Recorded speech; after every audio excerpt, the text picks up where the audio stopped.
Lo que quería preguntar, la opinión del panel, cuando hablaban esto de si la historia oral está o no aceptada en los ámbitos académicos, ¿qué tienen que ver para ustedes también las relaciones de poder dentro de esta aceptación? No solamente porque, como decía Liliana, empiezan a tener voz otras fuentes, digamos, las personas, sino porque, digamos, dentro de una estructura, por lo menos universitaria, los saberes constituidos o los espacios ganados después de años de disputas, me parece a mí, tienden también como a abrazarse a determinadas cuestiones que la historia oral en un punto, o las fuentes orales, vienen a, no sé si a disputar, pero por lo menos a cuestionar hasta un punto. Quería saber cuál era la visión de ustedes de qué rol juega el poder, las relaciones de poder en esto. No, a mí, en primer lugar, cuando yo dije la historia oral no es marginal, lo dije en términos provocativos. La historia oral tiene el programa, por ejemplo, en la Facultad de Filosofía, el programa Historia Oral. Eso es estar en la academia, eso no es estar fuera de la cancha tratando de hacer una cosa en un barrio, en una escuela. Digo, estás en el corazón de la academia. Cuando vos obtenés un subsidio para hacer un proyecto, estás en el corazón de la academia. Y la academia tiene, como se sabe, lo que yo he llamado en esta mesa los guardianes. Y los guardianes, sobre todo son varones los guardianes, aunque hay muchas mujeres, pero voy a ponerlo en esos términos. Los guardianes cuidan los temas, las preguntas y las metodologías. Entonces, esta cuestión del debate sobre la historia oral no es, y la historia oral, ahí me parece que está bien la observación que hizo Pablo, no es solo la entrevista, yo algo de eso intenté decir, son también las tradiciones, los cuentos, las narraciones, etcétera. En eso estamos de acuerdo. Se da con la historia oral, se da con el uso de las imágenes, y también se da con los temas. Nuestra experiencia en la formación de algo que no les hablé antes, que fue la idea de formar un archivo con voces de mujeres en el Instituto de Género, está justamente en estrecha relación con una problemática, que son las relaciones de género entendidas como relaciones de poder. Y esas relaciones de poder son relaciones institucionales, son dentro de las disciplinas, son disputas por el uso de los recursos. Entonces están, para mí, absolutamente cruzadas. Pero lo que me parece que en 1979, cuando yo empezaba a leer esto fuera de la universidad, porque yo empecé fuera de la universidad, y 1989, cuando ya está dentro de la universidad, o ya en el Instituto Histórico, ya con los congresos, me parece que tiene una institucionalización que es innegable. Ahora, esto no quiere decir que sea central, porque la centralidad siempre es una disputa por los espacios de poder. Y porque me parece que no hay centralidad en este punto dentro de las instituciones. Y la otra cosa, para no acaparar el micrófono, es que me parece que también estamos viviendo otra etapa en las formas de producción de conocimiento. Y entonces hay muchos grupos de diferente tipo que no solamente reclaman un lugar en la historia, sino que reconstruyen su historia. Y ahí nuestra posición como historiadores, porque yo soy historiadora, yo vivo de esto, enseño, investigo, nuestro lugar como historiadores es más complejo, me parece, porque ahí se reactualiza esa pregunta que se hacía en algún momento Natalie Simon Davis, que es ¿quiénes son los dueños de la historia? Entonces, Y para mí es eso, es historias en disputas, formas en juego, pero están absolutamente cruzadas por formas del poder también. Aún, bueno, por eso, estoy... Coincido en general con Mirta en cuanto a los guardianes del poder, la academia, y creo que efectivamente se ha avanzado mucho.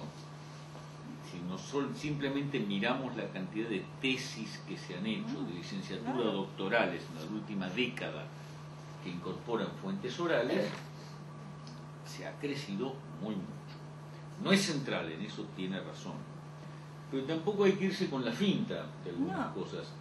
Algunos de los guardianes, o dejemos guardianes, palabra fuerte, algunos de los historiadores más reconocidos de la Argentina tenían que ver con el Instituto de Itela y el archivo de historia oral del Instituto de Itela. Y sin embargo, en ámbitos académicos repudiaban el uso de las fuentes orales. Creo que parte de la discusión, y para agregarles a lo que quieran preguntar, es un tema de debate serio entre la historia oral latinoamericana, que es hasta dónde la historia oral es democratizadora o subversiva. Como yo soy Contreras, entonces yo creo que no. Yo creo que no lo es. Creo que el historiador puede ser democratizador o subversivo, no la disciplina o el método. Depende del uso que se hace de ¿Esto les parece más o menos? Porque no han escuchado los argumentos contrarios, que tienen elementos ciertos, que en la medida en que incorporás a los grupos que estaba mencionando Mirta y abrís la complejidad de la historia, a los sujetos históricos, a su construcción, por lo tanto cuestionás a los guardianes del poder y a los monopolios del saber. Ahora, ¿esto es la historia oral o es la historia en sí? La historia. Nada más. A Pablo, una anécdota con el tema del PRT, el vino y Santucho. Yo, mediados de los 80, tenía amigos que habían militado en el PRT y en cada asado, siempre la compañera de uno le recriminaba al otro, estás tomando vino y qué sé yo, y el argumento de él es, Santucho tomaba vino, ¿no? Y siempre había otro que acotaba blanco en vaso verde, ¿no? Como si siempre Santucho hubiera quedado congelado ahí. Y después Mirta... me pone muy contento este tema de que estén trabajando en la cuestión de la migración interna, porque esa es una cuestión, es decir, que yo vengo repitiendo que no hay historia de los migrantes internos, y quería que si nos podías desasnar a ver si realmente si hay otros materiales o es un trabajo iniciático, porque desde la historia, por ahí desde la sociología, sí, pero desde la historia son gente sin voz, ¿no? Y ahí y la historia argentina, la concepción que tenemos de historia argentina sigue siendo germaniana en ese sentido. No sé si hay otros materiales sobre... No, simplemente como me parece mucho más divertido cuando se pelean, quiero algo que creo que no están todos de acuerdo. Mirta arrancó diciendo herramienta metodológica. Entonces yo pregunto, ¿herramienta metodológica o corriente historiográfica? Yo volví a releer la historia en el 2001 de diferentes autores para ver por qué llegamos a lo que llegamos. Evidentemente era una intriga total. Y con respecto a la oral, tengo entendido que en la Liga de Pascua no hay nada escrito, se lo pasan de generación en generación y queda escrito de esa manera, la vida de los seres humanos.